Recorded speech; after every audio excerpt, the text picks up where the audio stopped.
podcast Alô Laranjeiras tem a honra e a satisfação de receber hoje o Fábio Pinto, síndico de um condomínio da Rua H. Coutinho. Fábio, obrigado pela sua presença, pelo seu tempo disponível aqui para nós. E a sua presença aqui é muito importante pelo fato de ser síndico, ter uma responsabilidade grande, né, com um grande número de famílias, e a sua experiência também, que eu queria que depois contasse um pouquinho pra gente, né, essa seu trabalho no seu dia a dia, né, com as responsabilidades que um síndico tem. Outros síndicos com certeza serão convidados para conversar com a gente, mas cada um tem uma particularidade, tem uma expertise, né? Então a gente vai procurar fazer esse mix entre os síndicos para justamente passar essa experiência para os síndicos, não só de Laranjeiras, como de outros bairros também. Fábio, mais uma vez, obrigado. Como é que você foi eleito síndico? Como é que você entrou nessa vida de síndico? Conta pra gente um pouco. Entrei por descuido. Por imprudência. Não, o ideal seria não entrar. Mas já que eu estou lá na briga, vamos lá. Quer dizer, e mais também porque naquela época o condomínio vivia no vermelho. Uhum. E isso me incomodava profundamente. Todo ano participar da Assembleia e via que nós estávamos devedores de importâncias razoáveis à administradora, que nos financiava de todas as formas. Então eu comecei primeiro a detectar o que provocava o vermelho. Uhum. Obviamente que numa Assembleia em que os moradores procuram puxar a brasa para a sua sardinha, o objetivo principal é pagar o mínimo possível. Sim, sim. Ninguém se preocupa com as contas projetadas que o condomínio vai ter mês a mês. Não tem problema não, pode desligar. Entendeu? Que possa vir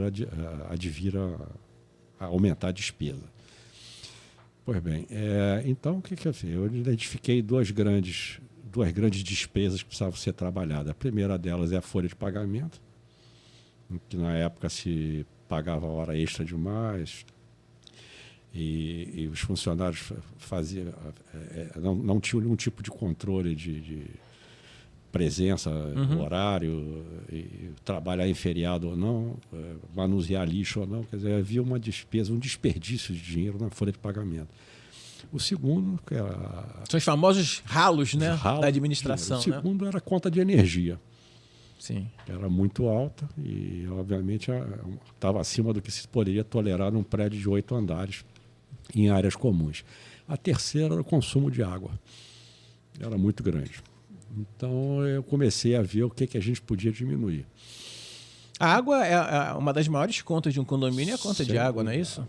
Bem maior. Que a gente vai entrar nesse assunto que é muito sério, mas vamos deixar a expectativa. Na ordem de grandeza no condomínio, primeiro é folha de pagamento, segundo água, terceiro luz, energia, porque é elevadores e bombas d'água. Sim.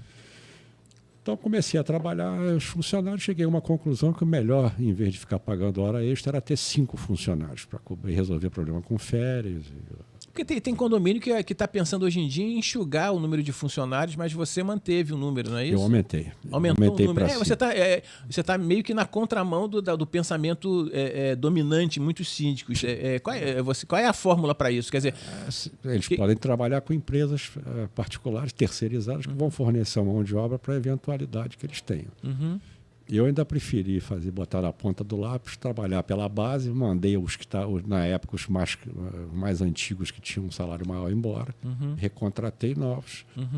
E aí comecei dentro do piso salarial da área e todos eles trabalhando sem hora extra nem repouso. Você conseguiu fazer uma montagem de escala de tal forma onde não se paga hora extra, mas ao mesmo tempo se aumenta o número de vagas de trabalho, que isso é importante também, não é isso? São várias famílias, mas, né, e melhorou as contas do condomínio. Quer dizer, você conseguiu fazer essa engenharia financeira. Em 2 anos de síndico, eu zerei a posição do condomínio em relação à administradora.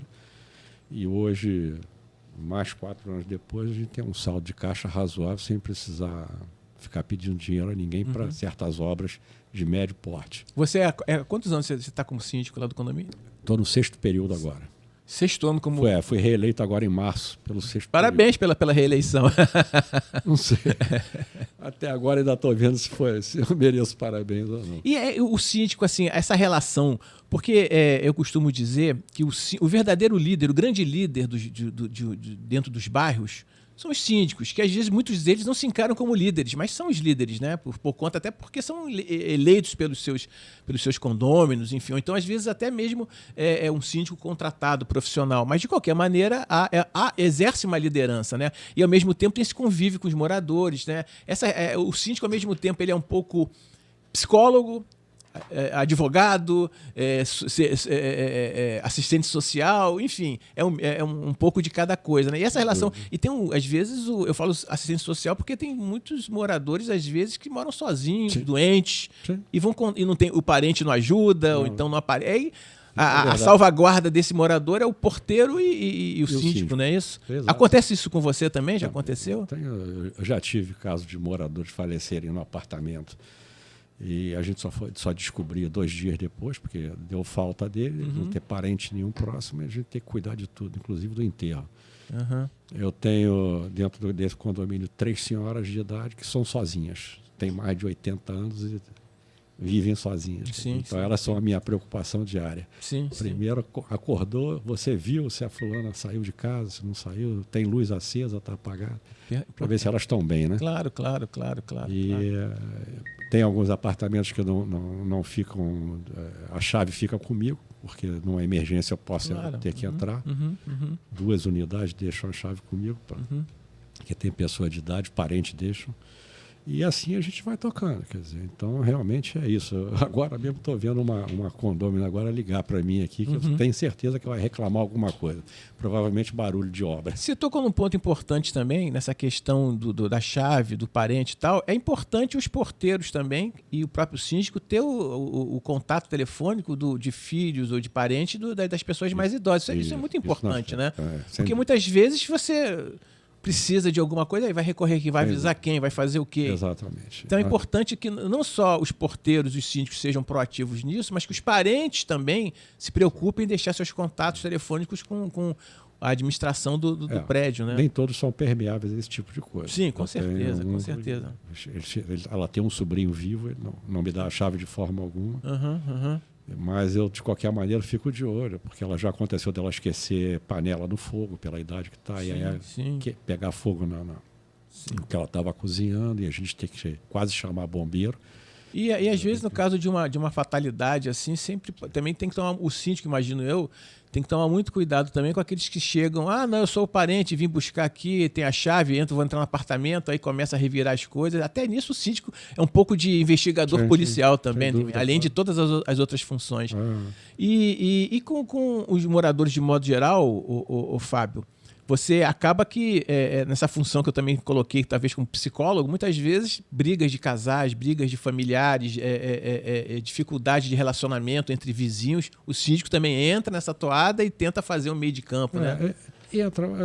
Esse problema realmente lá no meu prédio eu não tenho, ainda não tive. Eu tenho uma unidade específica de um casal de idosos, eles têm 83 anos, ela e ele 87, e tem uma filha que é viciada em drogas. Ela deve ter seus 40, 50 anos. E essa mulher, eu sou obrigado a monitorá-la, porque ela tenta sempre invadir o apartamento dos pais para pegar dinheiro, pegar alguma coisa que ela possa vender. Eu já consegui, como síndico, prestar queixa na delegacia do idoso, tem uma medida protetiva que a impede de chegar, mas vira e mexe, ela chega de madrugada ou drogada ou com algum companheiro, alguma pessoa com ela que tenta entrar no apartamento para falar com os pais. Aí eu sou obrigado a descer e chamar a polícia e dizer que ela não vai entrar. Eu fico de frente, quer dizer, o casal tem medo da filha. Entendi. Você é meio que um anjo da guarda, inclusive, do casal. Exatamente. Então, quer dizer, você vê como é que é complexo ser um síndico atuante, né? Um síndico Esse foi um caso bem nevrálgico. Porque ela viveu com os pais 1 ano e meio, agredia a mãe constantemente, e eu para pegar dinheiro para consumir drogas, e eu só fui tomar conhecimento disso numa noite em que ela passou do limite, bateu demais, e uma pessoa do vizinho me avisou que ela tinha escutado o barulho de uma pessoa caindo no chão. 2 e pouco da manhã. Aí eu entrei no apartamento, bati na porta, forcei a barra e vi a mãe machucada no chão. Aí levei-a para o Hospital Silvestre, de madrugada, e dali fui no dia seguinte para a delegacia do idoso para Correto. E agora, você também tem uma participação muito grande e efetiva e eficaz junto ao famoso Sindigago. Diz pra gente, fala um pouquinho pra gente o que é o Sindigago, até porque o que você vai explicar, eu só quero antecipando um pouco, é uma experiência exitosa, que eu acho que até pode servir como exemplo para outras áreas, outras ruas, não só do bairro, mas de todos os bairros, enfim, da cidade como um todo, né? Diz pra gente primeiro o que é o Sindigago, depois a gente aprofunda um pouquinho mais. O Sindigago é uma associação de síndicos da Gago Coutinho, que foi criada em função de uma necessidade imediata que aconteceu em 2017. Que era a falta de água constante, a falta de abastecimento de água do lado ímpar da rua Gago Coutinho, por conta da SEDAI. Não abastecia com regularidade. Então, a primeira coisa que nos chamou a atenção foi o seguinte: por que o lado par da rua tem água e o lado ímpar não tem? E esse lado ímpar se estendia até a Rua Marquesa de Santos, o final da Marquesa de Santos. Que é transversal. Para quem não conhece, a Marquesa de Santos ela é perpendicular. É perpendicular. Ela nasce na Gago Coutinho e termina numa pedreira. Ela é uma rua sem saída. Pois bem, aí nasceu, um síndico conversa com o outro, pergunta se o prédio tem esse problema, se não tem, e aí fomos vendo que nós tínhamos outras coisas a serem feitas na Gago Coutinho, que não só corrigir falta de abastecimento de água, assim como poda de árvore, iluminação pública, conserto de calçada. E aí resolvemos fazer o seguinte: nós 4 síndicos passamos a nos sentar mensalmente para fazer uma avaliação do que a gente achava na rua, de ruim, de bom. E assim nasceu o Sindigago. Hoje nós somos, no grupo de síndico, no Zap, 17. Constantes. Troca experiência, sugestões.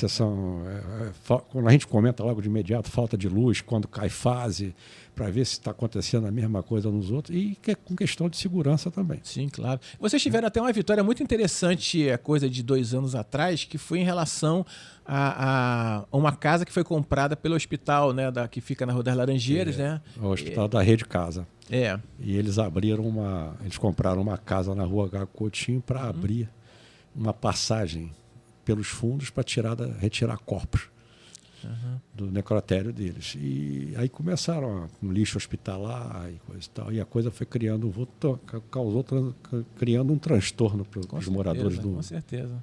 Próximo ali ao fundo da casa, que com barulho de caminhão retirando lixo 3 horas da manhã, 2h30, batendo, caçando, barulho de sirene, chegando com a ambulância de noite, e nós aos poucos conseguimos, em contato com a direção do hospital, resolver todos esses problemas. Mas vocês também tiveram que colocar um advogado no circuito, alguma coisa assim? Para acompanhar, só para ver o contrato deles, se estava de acordo, se a casa tinha sido... Se a prefeitura tinha autorizado isso, tinha licença, né? Se poderia se prestar esse tipo de coisa ali naquele trecho da Rua Gago Coutinho. E hoje a coisa está resolvida graças à ação do Sindigago. Claro. E hoje nós participamos daquela comissão de segurança. Sim, você também participa todo mês. Claro. Ali nós vamos resolver os interesses da Gago Coutinho. Agora, outra questão ali da Gago Coutinho também é o Mercado São José, né? Sim. Que está fechado depois de uma série de anos e anos de mau uso, enfim. Ele foi fechado e está um imbróglio agora porque continua ainda sob propriedade do governo federal, mas o Estado já se colocou à disposição para receber o patrimônio, para se dar um encaminhamento ao patrimônio, né? Foi aprovada agora há pouco tempo uma lei que prevê já um mercado de economia solidária, orgânica, enfim. Mas, de qualquer maneira, é um patrimônio que está ali fechado e também causou muito problema para os moradores ao longo dos anos, né? Exato. Principalmente de quê? De barulho?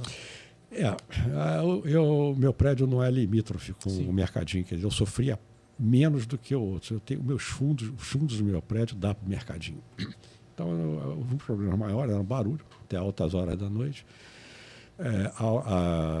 Falatório alto, algazarra, música, né? O ambiente não tinha nenhum tipo de acústica. E segundo, a frequência. Quer dizer, o pessoal, depois da meia-noite, começava a se embriagar, e aí começavam brigas, garrafas quebradas. Quer dizer, aquilo ali era um transtorno no primeiro momento. Depois de fechado, então, piorou mais ainda, porque agora virou o local de vetores indesejáveis. Barata, rato, mato, mosquito, quer dizer, então hoje... Mas, de qualquer maneira, os moradores, de modo geral, eles não são contra o mercadinho e nem a existência dele. Apenas são favoráveis a que haja um tratamento acústico, que haja uma manutenção, que haja uma frequência respeitosa com os moradores do entorno. Quer dizer, que seja um ambiente saudável, até porque os próprios moradores, de modo geral, gostam, frequentam ou frequentariam, no caso de famílias, inclusive, ali o mercadinho, desde que houvesse ali realmente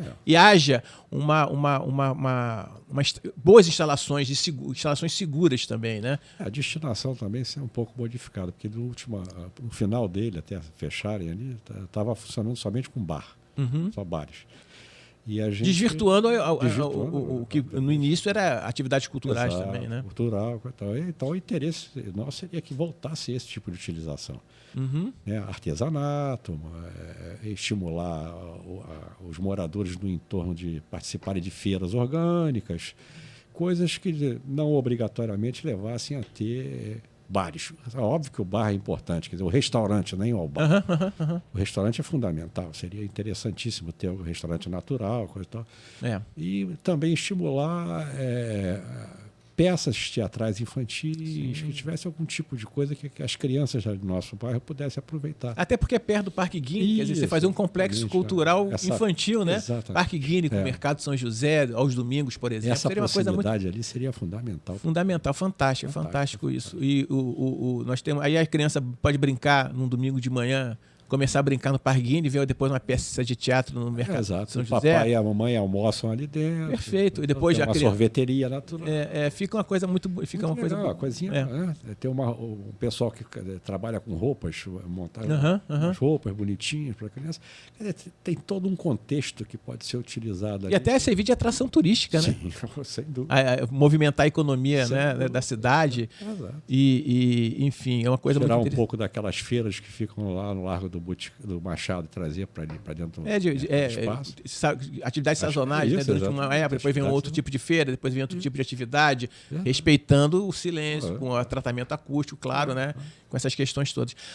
Que é a questão da água. Você comentou agora há pouco que o que uniu no primeiro momento os síndicos no Sindigago foi justamente a questão da água, né? Um lado recebia água, outro lado não recebia e por aí vai.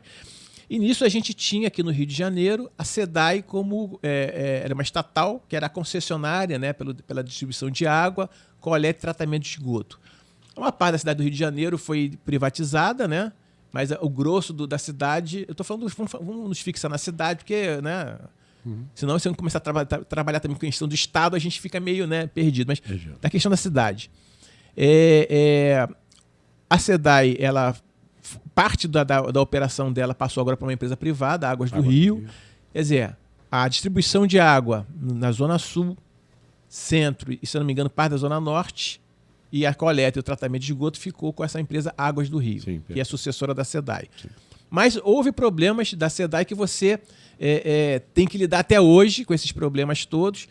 E, inclusive, seria importante vocês dizer para a gente o que está acontecendo, o que aconteceu, até para servir de exemplo e de uma certa, digamos assim, uma luz para os outros síndicos, né, do que pode, o que está acontecendo em termos financeiros, inclusive, em prejuízo dos condomínios. Então, conta para a gente como é que começou isso e como é que está a situação. O que é essa confusão? O início da coisa toda se deu em 2016, quando nós passamos um Natal, dia 25 de dezembro, sem água no prédio. E aí o síndico teve que arranjar um caminhão-pipa naquele dia que custou uma fortuna para resolver o problema. Dali em diante nós resolvemos, então, provocar judicialmente a SEDAI, ainda naquela época a SEDAI, para que regularizasse esse fornecimento.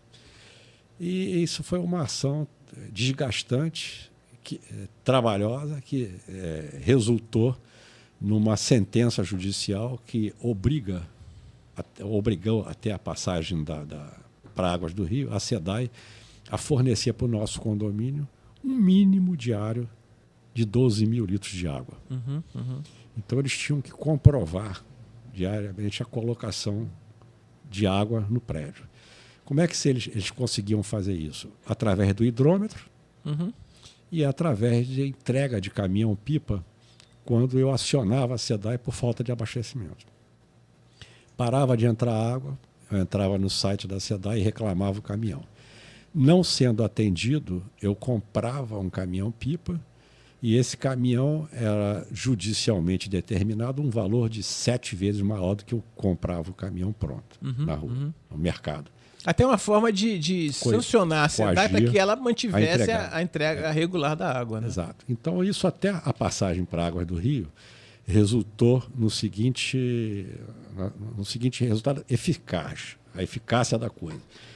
Todo dia, por volta entre 5 e 5h30 da manhã, uma equipe da SEDAI passava no meu prédio, paravam um carro, iam na minha cisterna, levantava a tampa para ver como é que estava o nível de água. Se tivesse abaixo da metade, eles mesmos mandavam um caminhão entregar. Um caminhão de 10 mil litros de água para resolver o problema imediatamente. E com isso, todos os outros prédios que estavam na minha linha, no meu ramal de abastecimento, que termina esse ramal lá na Rua Marquesa de Santos, se beneficiaram. Eles passaram a ter um fornecimento um pouco melhor. Ou despiorado. Não está resolvido. Nós ainda não temos a água da SEDAI todos os dias, a toda hora. Entendi. Há interrupções unilaterais, o prédio não é comunicado, não aparece dentro do site da Águas do Rio ou da SEDAI o motivo da interrupção, se eles estão com algum problema técnico ou lá o que seja. Simplesmente é uma manobra que eles chamam de água, em que eles, por volta das 14 horas, suspendem o fornecimento e só retornam por volta de 1h, 1h30 da manhã. Bom, o que isso provoca? 2 problemas, né? Primeiro, a conta do condomínio. Quando a água acaba, ela para, ela cria uma bolha de ar dentro da canalização da rua. Quando a água começa a retornar, o hidrômetro enlouquece, ele roda numa velocidade ar ao invés de água. Absurdamente. Então isso faz com que as contas dos condomínios saltem absurdamente. Por quê? Porque o prédio está na mão, normalmente, do porteiro, Sim.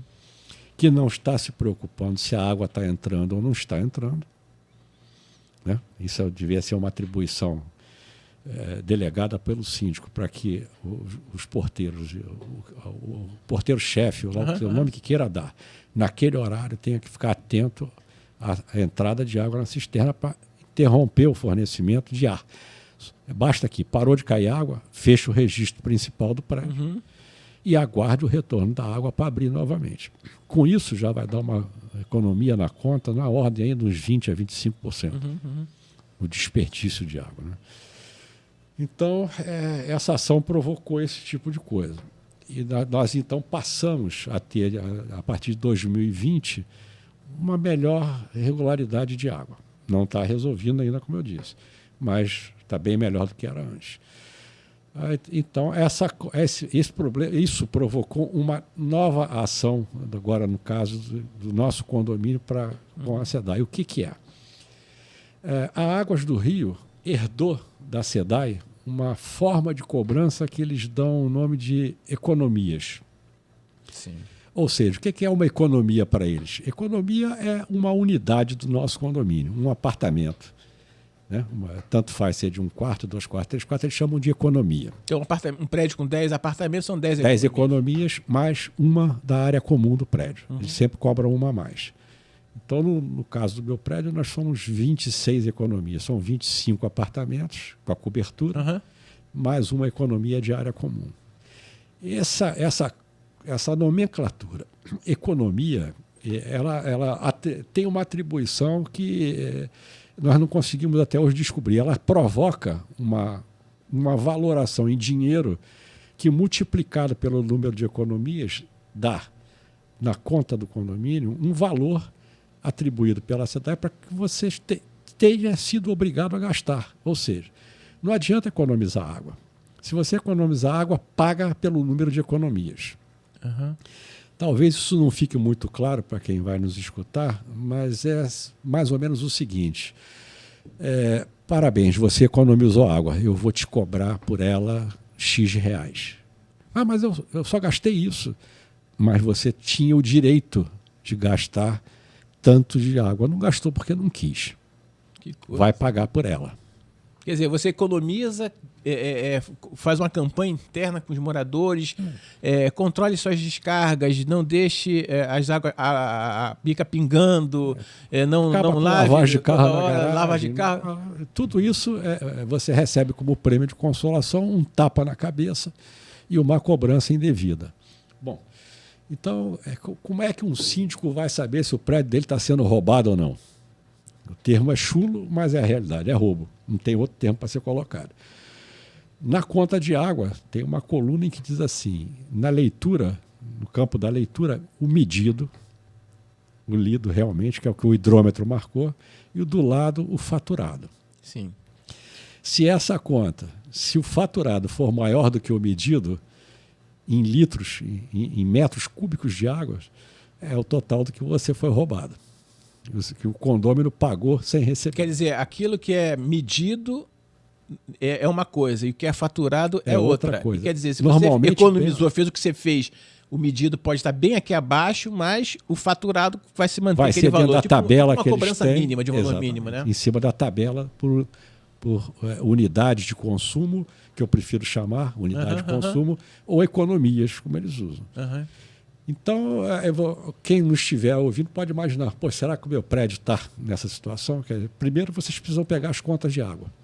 Saber ler a conta de água. Olhar nesses campos que eu falei, que é onde está a palavra medição, qual foi o consumo real no hidrômetro e o consumo faturado. Segundo é o seguinte, se o seu prédio estiver gastando mais do que o que eles estão roubando, que o consumo o consumo médio cobrado por unidade de consumo, você realmente está tendo um problema de desperdício de água. Então, aí, quer dizer, nós síndicos é que temos que entrar na história. Claro, claro. Primeiro mesmo é descobrir onde estão perdendo água. Então, são descargas que ficam disparadas, com pequenos vazamentos ou grandes vazamentos. O morador não está se preocupando com isso. O que está preocupando é que a água é dividida por todo mundo. Então, a preocupação menor que o morador tem dentro do prédio é olhar a goteira, se está com uma descarga vazando lentamente. E esse volume de água desperdiçado é brutal, é muito alto. E foi assim que nós nos tornamos credores da SEDAI. Quer dizer, primeira medida como síndico foi eu começar a verificar durante algumas madrugadas, eu descia e tirava a tampa da caixa de passagem para verificar se estava descendo água constante e limpa, sem nenhum tipo de resíduo. Que aí caracterizaria que tem algum vazamento em algum apartamento, enfim. Em alguma coluna de água.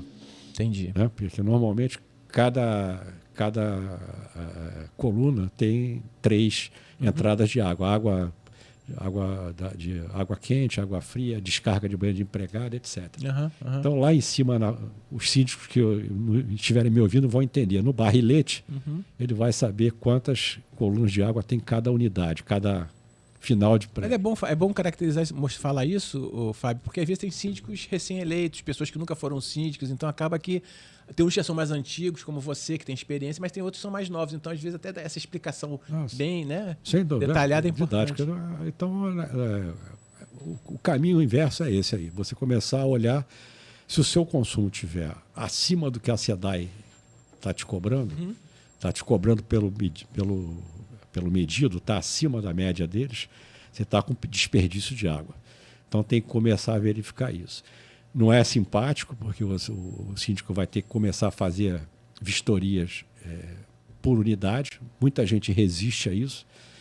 Quando você pede para entrar no apartamento com um profissional para olhar as instalações, a pessoa diz que na casa dele não tem vazamento. Foi tudo trocado, tudo plástico. Tudo novo. Aqui eu fiz obra agora. Porque às vezes até uma obra nova realmente às vezes pode dar problema. Dá problema. Então ela é complicada. E aí como é que funciona isso? Como é que a gente pode auxiliar a que as pessoas comecem a permitir a nossa fiscalização, a verificação por unidade? Nós vamos até o barrilete e começamos a descobrir qual a coluna d'água que está vazando direto. Como é que você faz isso? Depois das 10 da noite, entra lá debaixo da caixa d'água e começa a fechar uma por uma as colunas de água do prédio. Fecha e você vai ter uma pessoa lá embaixo na caixa de passagem olhando Olha, tinha com celular, né? Do celular, liga para você, olha, está parando, não está parando. Se não está parando, você abre novamente, fecha uma outra, até você chegar na coluna que está vazando. Quando descobrir a coluna que está vazando, mantenha a coluna fechada e deixa todo mundo reclamar. Quando eles reclamarem, você vai dizer para o morador da coluna, dizendo assim, olha, tem alguma unidade na sua coluna, o final 1, o final 2, 3 ou 4, que está com vazamento de água. Eu preciso entrar em todos os apartamentos para descobrir qual é. Se vocês reclamarem e me ajudarem, eu vou poder levar um profissional para descobrir onde é que está vazando. E aí, com o tempo, o síndico vai pegando as manhas. Quando ele vê um vazamento de água, já sabe a coluna que está indo. Acho que normalmente é banheiro de empregada, descarga de banheiro de empregada, descarga de banheiro social. Então, ser síndico é fazer um papel, às vezes, mesmo realmente de não digo uma pessoa chata, não é isso, mas de uma pessoa exigente e às vezes até mal interpretada ou por conta até da obrigação que o síndico tem de impor uma certa ordem, uma ordem no prédio, um cumprimento do direito individual de cada um, na medida em que quer dizer, é uma figura meio polêmica às vezes complicada. Até, né? É uma coisa que nem sempre você é amado, embora a coletividade esteja se beneficiando disso.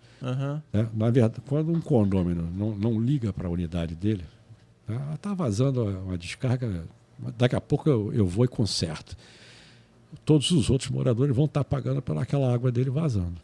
Agora, existem também as pessoas que reconhecem bem o trabalho do síndico. Existem aquelas Nesse pessoas sentido, também eu acho difícil. Não tem, não.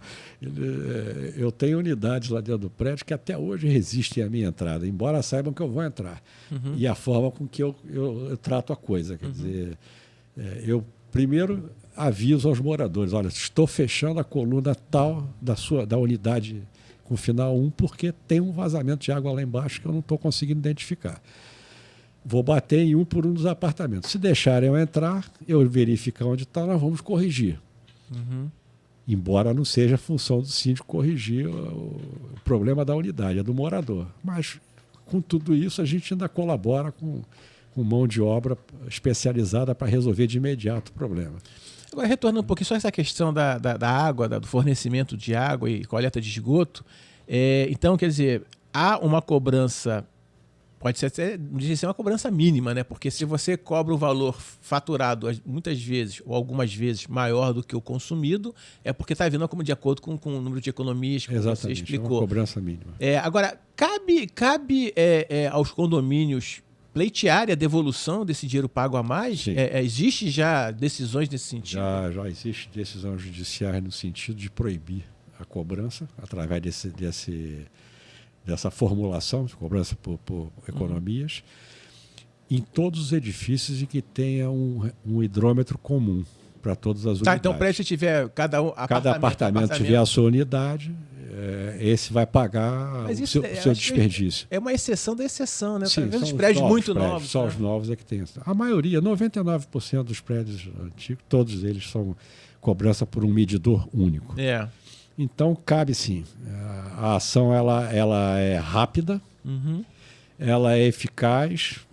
A SEDAI e a Águas do Rio recebem uma notificação judicial lembrando eles que é proibido e obrigando a fazer a cobrança exclusivamente pela medição do hidrômetro, sob pena de multa, né? E o ressarcimento aos condomínios dos valores cobrados porventura, cobrados, no caso, condomínios que têm economias de água, de consumo, a devolução do dinheiro corrigido todo.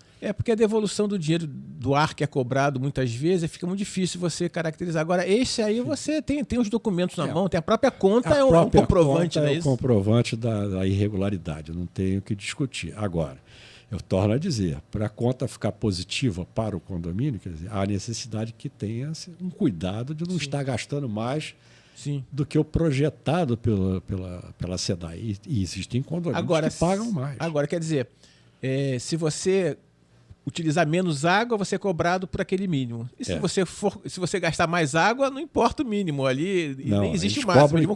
Como cobram mais, porque você muda da linha tarifária, de acordo com o seu consumo médio mensal. Então, eles vão cobrando cada vez mais, é como a luz.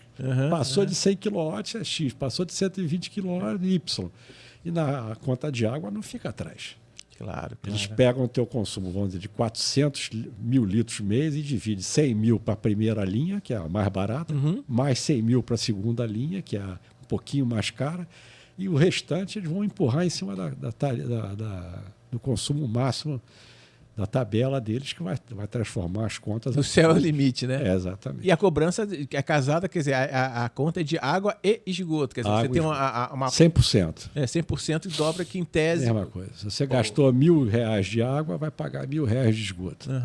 Entende? Então, o esgoto também é roubado do mesmo jeito, porque você não consumiu, não gastou esgoto. Está pagando por uma água que você não realmente, recebeu. Estou com um detalhe, quer dizer, se você tem um valor mínimo, se você... Estou dando um chute aqui, digamos, você gastou 1.000 litros, a cobrança mínima seja 1.000 litros, uma hipótese. Mas você gastou 500 litros. Mas na hora de pagar a parte relativa ao esgoto, vai ser de 1.000 litros também. Exatamente. Mesmo que você só tenha utilizado 500 litros. É a mesma coisa. Né? E o juiz já dá essa determinação. Pode acontecer, inclusive, me ver aqui se de repente tiver tido um problema naquele mês no prédio, digamos que o prédio ficou sem fornecimento de água, digamos, a hipótese. Exato. Ficou metade do mês sem receber água. E aí ele consumiu 100 litros de água porque faltou água, mas a cobrança mínima é 1.000 litros, ele vai pagar mesmo. Por isso que não acontece muito da pessoa não estou recebendo água, mas estou recebendo a conta. Exatamente. Você vê muito na televisão, nos jornais, exatamente. O pessoal mostrando uma continha de água. Quer dizer, a água não chega, mas a conta chega e alta. Por conta dessa cobrança absurda que eles fazem. Que loucura, então, Fábio. Eu costumo dizer para os outros pares o seguinte: se todo síndico lesse a convenção do seu prédio, ele saberia o que ele já tinha que ter sido feito. Tanto em relação à energia, que tem que se pedir restituição da cobrança indevida de CMS em algumas parcelas que a Light faz, assim como é obrigado a entrar com a ação contra a SEDAI para pegar a restituição do dinheiro pago indevidamente. Isso não é nada mais do que a obrigação do síndico de fazer. Agora, essa ação judicial hoje, ela vai contra Águas do Rio, contra a SEDAI ou contra as duas? As duas. As duas, porque já há um entendimento nos tribunais aqui do Rio de Janeiro que essa ação ela acaba se tornando retroativa aos 10 últimos anos. Aos 10 últimos anos? Então tem um condomínio aí que se bobear pode fazer obras, quer dizer, ao final da ação, tendo ganho de causa, pode fazer até grandes obras de melhoria no próprio prédio, né? Pelo valor, dependendo do valor. São valores bastante significativos em relação a isso. Você já questionou a SEDAI ou Águas do Rio em relação, quer dizer, em conversa com algum dirigente sobre essa questão, eles têm algum argumento para defender essa ideia, essa cobrança? Não, já interpelamos. Inclusive, estávamos juntos numa reunião com o alto escalão agora da Águas do Rio e nos foi dito isso, que eles estavam se preocupando mais agora em resolver problemas sociais do que pensar em corrigir essa distorção absurda na cobrança. Então, eu achei engraçado naquele dia, você estava presente lá, até poderia explicar melhor do que eu como é que foi feito qual a argumentação que eles utilizaram para esse tipo de coisa, né? Basicamente, aquilo foi... houve um valor X pelo pagamento da outorga da concessão. E mais um investimento projetado, se não me engano, para os próximos 30 anos, né? Isso, exatamente. E isso tudo foi o pagamento da outorga e dos investimentos que vão ser necessários, vão ser feitos ao longo de 30 anos. A receita para poder bancar isso tudo, a gestão da própria empresa foi em cima do cálculo que é feito hoje, obviamente, levando-se em conta que a SEDAI já cobrava. Esse cálculo absurdo em cima de economia. Quer dizer, mas na realidade quem vai pagar tudo somos os consumidores, na medida em que tanto o valor da outorga quanto o valor do investimento vai sair do valor do pagamento das contas. Exatamente. Entendeu? Então, na verdade, é mais ou menos como acontece com a energia. Nós pagamos o furto, o gato. Quem tem relógio e paga as suas contas normalmente em dia, paga o furto e o gato. A água é a mesma coisa. Há abastecimento de comunidades, são cobradas ou não, sendo cobradas ou não, o valor mais é rateado entre nós demais mortais. Agora, é importante também combater o desperdício também que acontece. Quer dizer, eu acho que também é legal, ao verificarmos uma água na rua, por exemplo, vazando, uma água limpa, boa, nós também informarmos a companhia, que isso é importante, né? É verdade. De que, até para poder, também não é justo, nem é correto a gente... não, isso aí é da empresa privada e deixa vazar. Não, a gente... até porque, ao fim e ao cabo, isso tudo é rateado entre todos. Então, os vazamentos que a gente encontra pela rua e tal, é bom informar a companhia para que ela estanque esse vazamento, né? Sim. Não só de esgoto, que acontece muito, mas também da própria água limpa também, que às vezes realmente você... É recurso não renovável. Exatamente. E é uma preocupação do meio ambiente também. Você... É questão de cidadania. Exatamente, né? exatamente. A gente não pode pensar no individual. Eu, por exemplo, teria motivo suficiente para sair fazendo furo nos canos da água do rio. Dado as apurrinhações que já nos causaram. Mas, na verdade, eu ainda informo, paro, telefono, entro no site, faço a comunicação de vazamento que eu encontro. Da mesma forma que a gente reclama e encontra os problemas e debate os problemas e questiona, né? Sem dúvida. A gente também ajuda no fato de que evitar o desperdício tem uma proteção ao próprio meio ambiente, como você falou, são recursos não renováveis. Aquilo ali, a água está ali, uma parte dela é reaproveitada, mas outra não, enfim. Água é vida, como se diz, né? Exatamente. Então a gente tem que... porque não é? Porque senão você entra no mesmo raciocínio daquelas pessoas que, como você falou, como o hidrômetro é o único, e aí desperdiça, quer dizer, a gente não pode ter essa visão. Essa consciência dentro do condomínio, essa forma de agir do morador, é bastante comum. Né? Eles deixarem para depois tornar isso um problema pequeno, porque ninguém vislumbra o custo da conta de água por si, individualmente. Entendi. Entende? Aí eu já, em algumas assembleias, ouvi de morador dizer assim, eu sou sozinho, moro só eu no apartamento, eu posso gastar água à vontade porque tem unidade aqui que moram 4 pessoas. Olha a linha de raciocínio do cara. Sim. Quer dizer, como ele acha que se é sozinho, que ele pode gastar água à vontade, deixar a torneira aberta, dar banho no cachorro 3 vezes por semana, e logo seja. Quer dizer, então, esse tipo de pensamento é bastante comum. Até porque seria muito... bastante comum. Até tudo bem, existe uma certa lógica. Eu sou sozinho, aqui, eu gasto menos água porque eu sou uma pessoa única, o apartamento tem 4 pessoas, vão gastar mais. Tudo bem, mas o hidrômetro é único, né? E acaba que é justo ou é injusto, não a realidade é essa, né? Agora, no dia que o hidrômetro for individual... Aí, cada um faz o que achar mas você tem que ter um pensamento comunitário nesse aspecto, né? Porque uma família maior do que a outra, né? Você não vai, não vou gastar mais porque o outro gasta. Enfim, realmente seria muito... Isso também vale, essa linha de raciocínio, para os síndicos de condomínio. Eu estou com as contas em dia, o dinheiro que entra está pagando a água, não importa o valor da água, da conta. Sim. Dane-se, eu vou dividir por partes iguais. Quer dizer, então, os condôminos também têm que cobrar do síndico isso. Será que o nosso prédio está pagando o mínimo possível de água? Né? E a convenção diz que nós, síndicos, somos obrigados a responder judicialmente a qualquer coisa que esteja causando prejuízo aos condôminos. Perfeito. Nós somos responsáveis judicialmente pelo condomínio. Então, nesse caso, quer dizer, eu acho que os síndicos têm que fazer reuniões com os moradores e ele mesmo, o síndico, se conscientizar de que precisa ter uma fiscalização mais a miúde do consumo diário. Né? Eu gosto de passar pelo hidrômetro em 2 momentos do dia. Quando eu saio para trabalhar, antes de ir para a rua, eu tiro uma foto da marcação que está lá. E quando eu volto de noite do trabalho, eu faço outra foto para ver qual foi o consumo do meu prédio no tempo em que eu estou fora. Ali também, por esse consumo, eu sei que a minha média diária está entre 10 e 11 mil litros. O prédio consumo. Qualquer coisa a mais do que isso aí, eu já vou procurar vazamento. Entendi. É uma forma de eu não ter que descer de madrugada.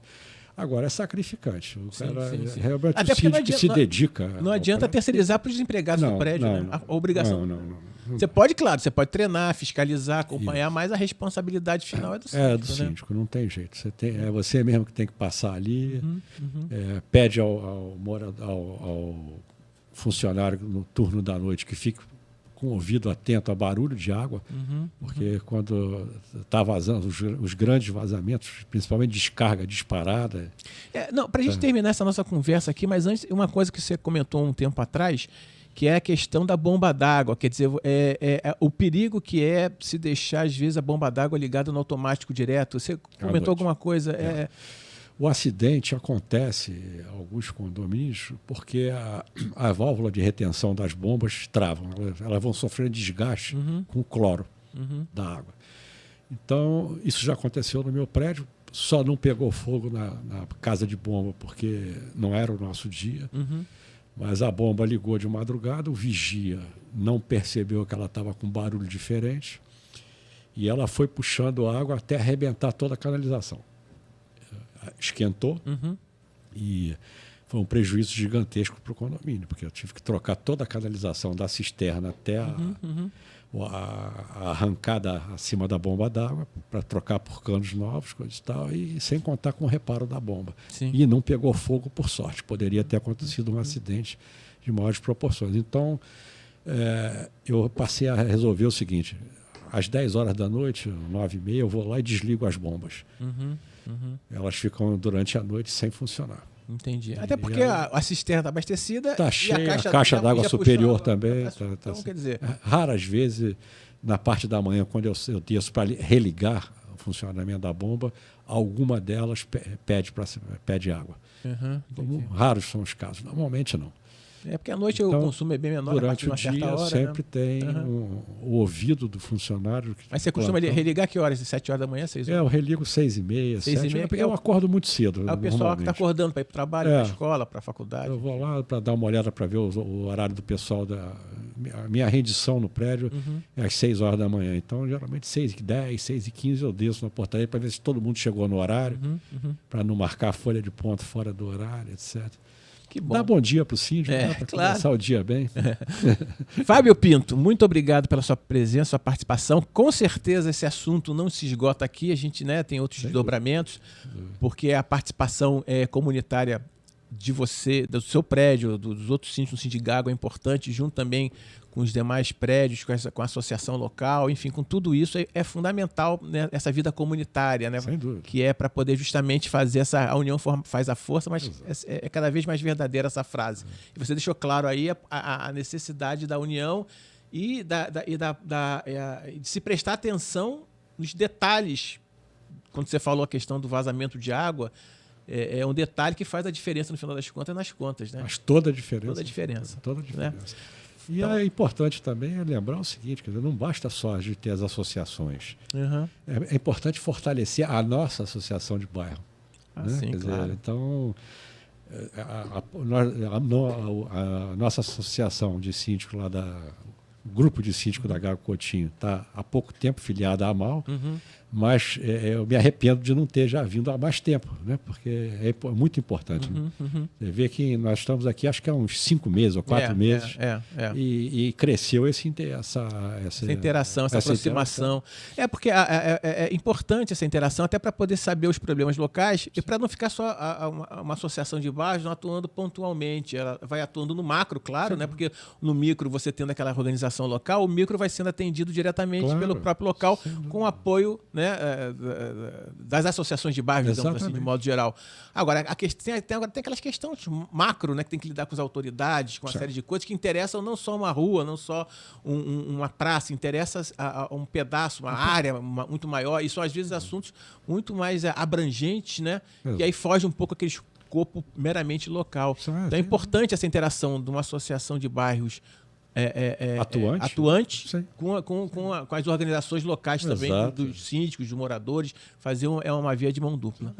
Fábio Pinto, mais uma vez, muito obrigado. Até a próxima, com certeza. Estou à sua disposição. Tá bom, valeu. Um abraço. Agora vamos ver como é que o nosso mestre vai fazer a edição ali. Aí mais uns 2 dias está no ar.